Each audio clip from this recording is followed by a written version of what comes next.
Hi, it's Miss Jordan from the Pine Valley Elementary School Library, and today I'm going to read to you Shark Lady, the true story of how Eugenie Clark became the ocean's most fearless scientist. It's written by Jess Keating, and they have illustrations by Marta Alvarez McGuins. The publisher is Source Books Jabberwocky. Shark Lady.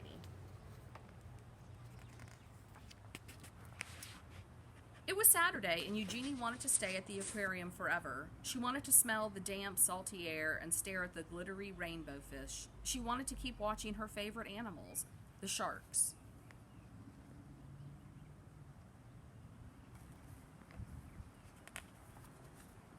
Eugenie pretended she was walking on the bottom of the sea. What would it be like to swim with her sharks, to breathe underwater with gills of her own? More than anything, she wanted to find out.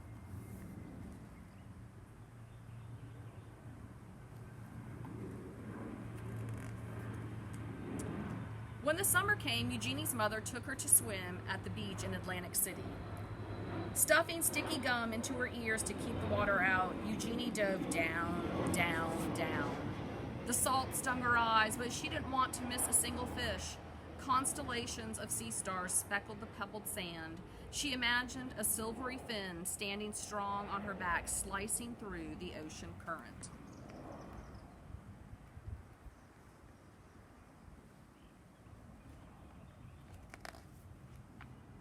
Two other sharks were ugly and scary, but Eugenie knew they were beautiful.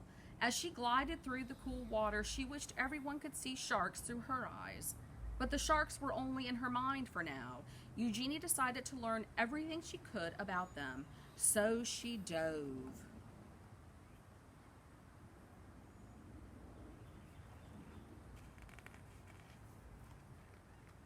This time she dove into books. Whale sharks, nurse sharks, tiger sharks, lemon sharks.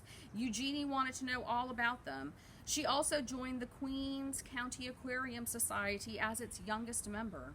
Eugenie's notebooks filled with sharks. They swam in her daydreams and on the margins of her pages.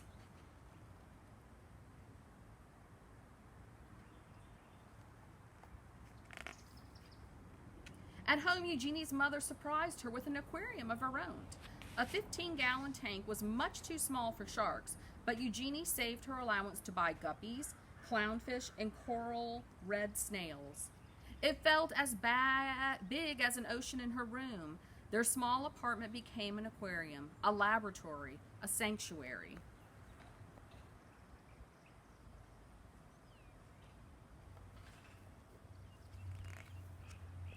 As she grew older, many were still telling Eugenie what to do. Forget about those sharks. Be a secretary. Be a housewife.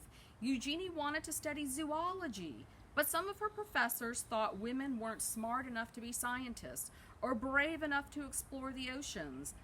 And they said sharks were mindless monsters. Eugenie knew better. Her dream was as big as a whale shark. So again, Eugenie dove.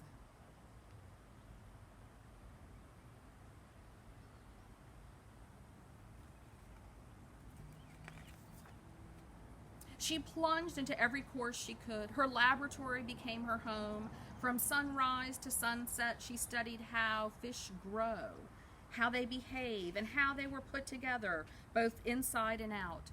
Despite all of the people who didn't believe in her, Eugenie was becoming one of the smartest students in her field. Even after she earned her degree, many still doubted her.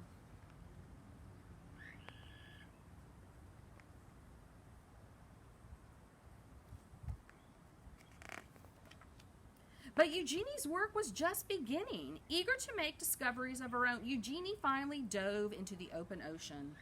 In the Red Sea, Eugenie collected hundreds of fish, including 3 new species that had not been discovered before: a red sea sand diver, a bared pipefish, a volcano tripplefin.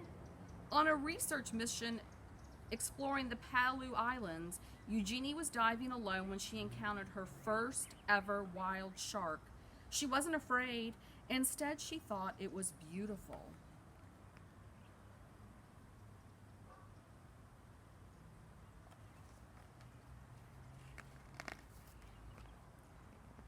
She She dispelled the myth that sharks must keep moving to stay alive when she swam through dark caves, still and silent, full of resting sharks.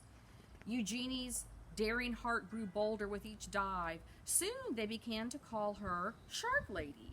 Eugenie had proven she was smart enough to be a scientist and brave enough to explore the oceans.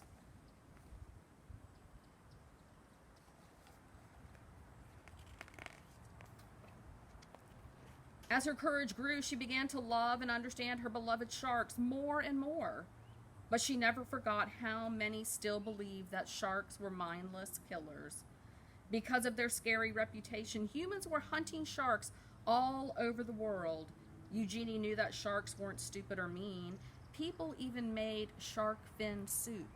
She was determined to prove that everyone was wrong.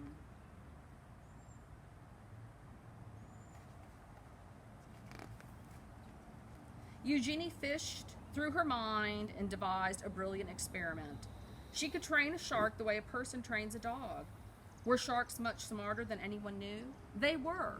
Eugenie was the first scientist in the world to train sharks and even learned they could remember their training for at least 2 months after.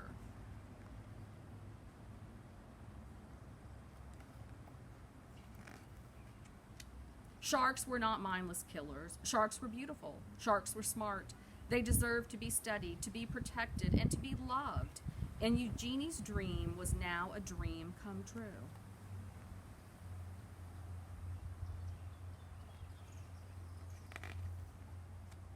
And this is a nonfiction book, which means it is a real book. It is not a book that is made up. And it is a biography, and a biography means it's about a person.